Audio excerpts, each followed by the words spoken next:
twice. Ronald, why should gender never define someone's potential? I repeat the question. Why should gender never define someone's potential? I believe everyone has potential regardless of gender. Just like our Mayor Jeannie Sandoval, she is a woman but she can lead. And I believe women are capable of leadership because leadership is not defined by gender or sexuality, but by vision, strength, and purpose. Women lead not just with authority, but with heart, which is an essential aspect of being a leader.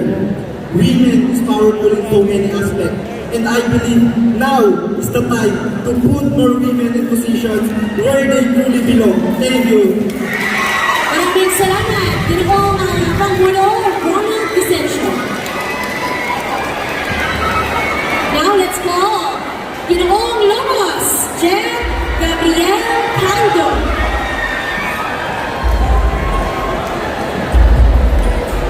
Hi Jen, kamusta?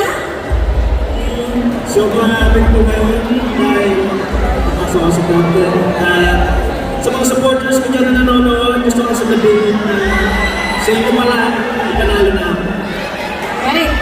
Jen, please pick up question. Tapusin ko yung mga ginawa si Mama Emma sa mga pinipili natin. Read it twice. Please listen carefully. The question for Jen. What is one lesson you learned from being online? Again, the question goes, what is one lesson you learned from being online? Maraming salamat po sa magandang katanungan. Ang social media ay madalas natin ginagamit sa ating pang-araw-araw na buhay tulad ng ng edukasyon, pabaho, at iba pang mga bagay na magiging maliit na tayo sa kahit saan. Sa natutunan ko dito ay ang pagiging cyber citizenship. Dahil dito ay kailangan natin maging responsable sa ating mga kilos sa bawat pinipindot natin at sa mga taong pinagkakatiwalaan natin. Dahil hindi lahat ay totoo at hindi lahat ay hindi. Kaya tayong mga Malabueño, lalo sa mga kabataan, lagi natin tatandaan na suriin natin maigi ang bawat bagay dahil ang anumang maliit o malaking kilos ay magkakaroon ng malaking pagbabago hindi lang sa ating sarili, kundi sa ating puso. Maraming salamat, Jen Gabriel Caldo, Ginoong Lomos. Now, let's call on Ginoong Akasha, Ginoong Paulo Rafael Tampico. Do I call you Paulo or Rafael? Anong nickname? You can call me Paolo. Paulo, mahirap mo maging una, number one? Actually, yeah, it's quite a challenge, but yeah, I'm up here for the thrill. You did well. Now, pick your question. So, Paulo, pwede mong sagutin ko both in English and in Tagalog. The question for Paulo goes, what is one local tradition in Malabon you hope never fades? Again, what is one local tradition in Malabon you hope never fades? Being in Ginoong Malabon is not just about winning the crown or the sash. It's about your heart, desire, and passion to serve for your beloved city. And I believe that one of the greatest traditions that I don't want to fade in Malabon is a celebration of Tambobong Festival. Why? Because these celebrates our origin. These celebrates where we came from. And these celebrates our rich culture, heritage, flavors, and tradition. That's why, as your next Ginoong Malabon 2025, I am calling all my 380,522 Malabueños to keep the Tambobong Festival alive for the next generations. Maraming salamat po. Thank you, Ginoong Paulo Tampico. Now, let's invite Ginoong Potrero, Marvin Madaya. Kamusta, Marvin? I'm very good and also, hindi ko na-expect to kasi first time ko sumali ng pageant and nakapasok ako sa conference. For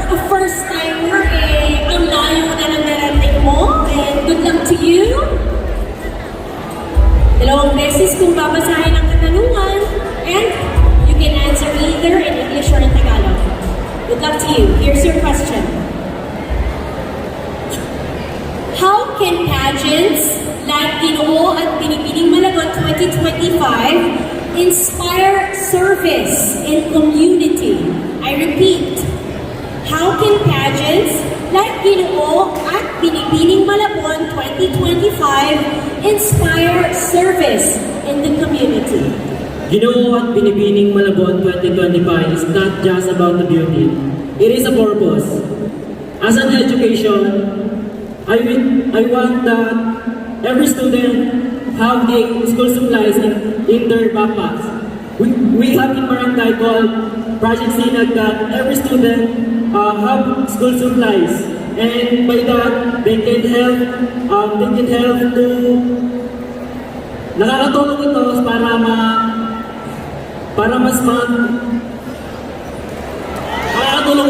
mas maayos ang kanilang mga pag-aaral. Maraming salamat. Thank you very much, Marvin Madaya, Ginoong Cuadradero. Now let's call Ginoong Consuya, Jomari Carillo. Kumusta, Jomari? Okay na. May level pa ng kaba, excitement, anong nananaig?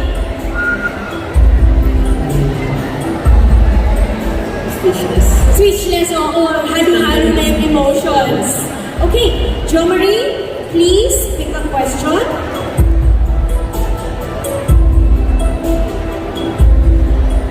Listen carefully. Jo Marie, what makes your generation powerful? I repeat the question. What makes your generation powerful? Thank you so much for the question. So, as a part of this generation, I believe that this generation is powerful because I faced multiple failures in life, but that failures never stopped me to pursue my dreams.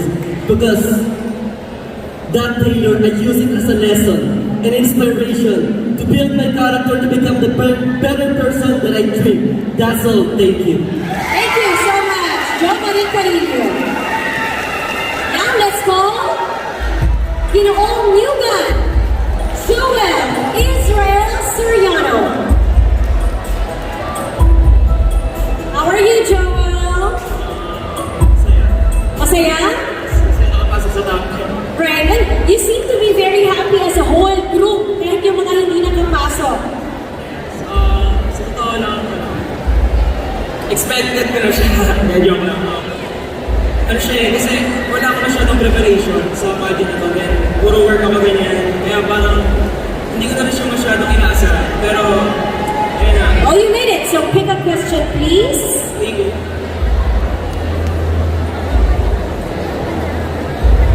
Joel, your question goes, how can we make food tourism sustainable in Malabon? The question for Joel goes, how can we make food tourism sustainable in Malabon? Maraming salamat sa inyo ng magandang katanungan. Papanatili natin ito kung susuportahan natin ang ating mga lokal na business dito sa Malabon. At hindi lang ito basta dito natatapos dahil kailangan din natin ito ipakalat dito sa ating lungsod. Dahil naniniwala ako na ang hakbang sa pagpapasikat dito sa ating lungsod ay hindi lamang nakikita sa paggamit dito.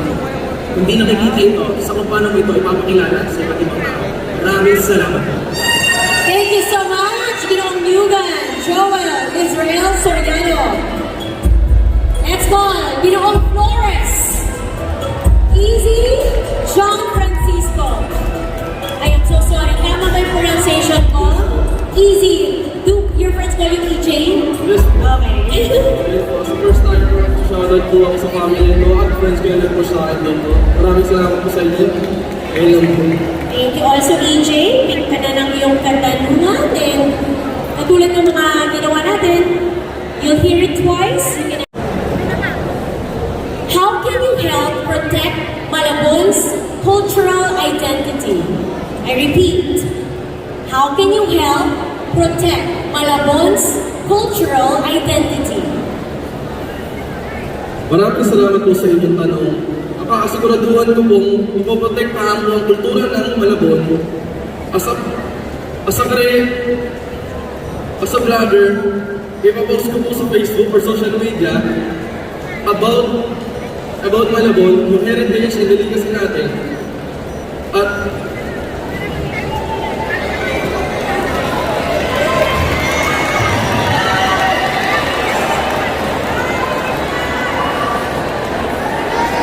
para hindi makalimutan ng mga kabataan, ang nagkakaroon laman ng Malabon. Yun lang po. Thank you. Maraming salamat. Easy John Francisco. It's called Ginoong Santulan. Felix Cruz III. Hi Felix. Hello. Best in swimwear. Congratulations. Thank you. Ito, pili ka na Felix. If you can also move forward a little.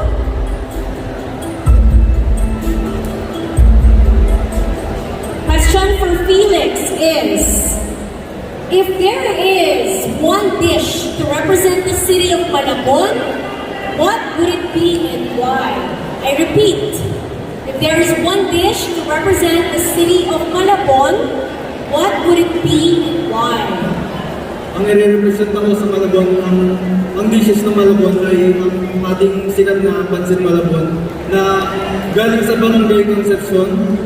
At hindi lang to sikat dito sa atin, kundi sikat din sa iba pang lugar.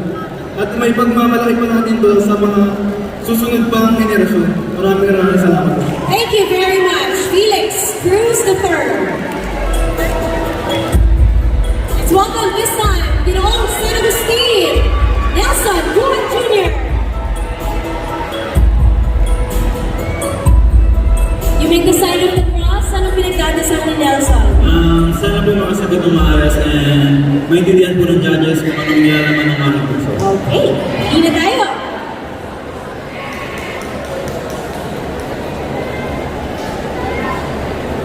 Nelson, your question. Listen carefully. What makes Malabon unique compared to other cities? I repeat.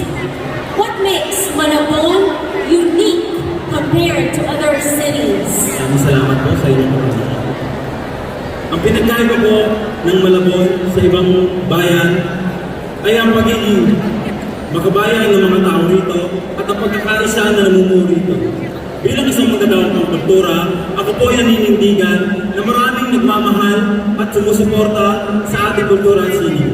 Gayon din sa ating bayan na hindi lamang sa pamamagitan ng social media or mga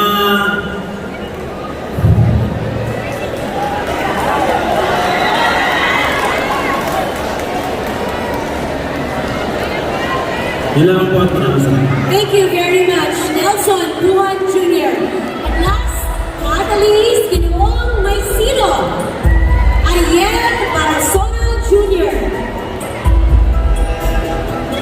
How are you? May gusto ko bang sabihin at batiin? Actually, I just want to... Gusto ko lang pumatiin ang aming mga Kapitan Paolo Areta, ang aking mga pamilya, ang aking mga kaibigan, at ang aking mga estudyante, and my co-teacher, Miss Yu. Maraming salamat po sa pagpunta. Good luck sa'yo, Ariel. Ito na, nag-iisang katanungan.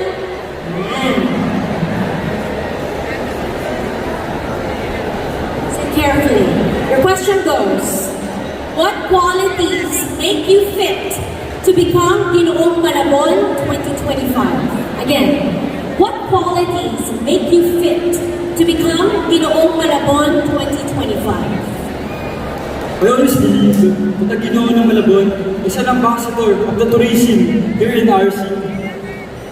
I am compassionate, I am purposeful because I am a teacher. And I believe that as a teacher, bilang isang guro ng ating bayan, I will be able to inspire, to lead each and every Malabueño so that we will be able to promote the rich culture, the vibrant history of our beloved city of Malabon. If I were given the opportunity to be a Ginoo ng Malabon, it's such a pleasure. And nais kong ipatunayan sa lahat na ako ay isang gurong Ginoo, may puso para sa Malabueño. Maraming salamat po. Magandang gabi. Thank you, Ariel Barasona Jr. Well, there you have it. Let's all give a round of applause to all our Ginoo making it to the top